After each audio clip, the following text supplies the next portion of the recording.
for being able to answer my questions so far.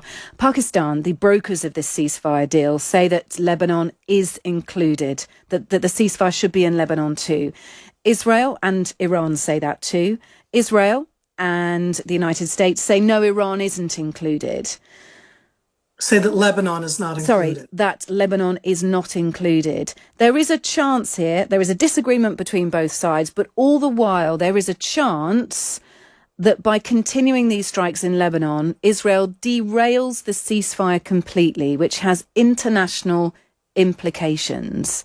Is that a risk that the IDF, that Israel is willing to take, to continue these strikes, potentially derailing the ceasefire plan? I don't think so. I think that the ceasefire plan is something that everybody wants to see. I'm sitting here after I was awoken at 3:34 a.m., 2:48 a.m., and 01:57 a.m. by Iranian incoming missiles. It isn't that this isn't something that affects all of us, and that's Iranian missiles, and that was just last night, and I'm waiting for tonight to be without those kind of missiles.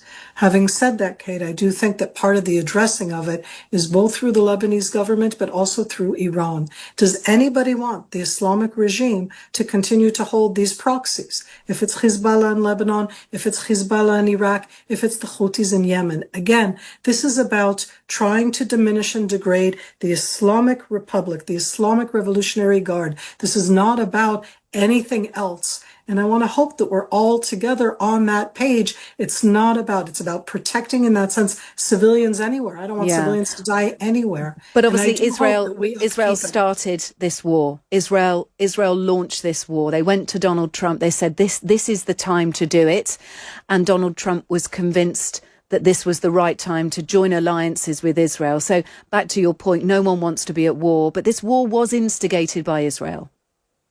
And I'm going to ask you what you do with a regime that for the last 45 years has called for my annihilation, that openly calls for that builds up all of the different capabilities in a variety of different ways. And it's as if, let's put it off after October 7th, Kate. We don't put things off. I'm not a supporter of this. We have reached out endless times in that sense for different ways to arrive at resolutions. When you have an adversary that calls for your annihilation, you can sit around and wait for them to attack you, or you can decide to not just sit around, and there is no easy answer to that. And I don't think that right now what we've done is an easy answer. It wasn't easy here for the last 40 days. It's not easy around the world. Miri, very, very briefly, do you feel more secure now? I feel relieved.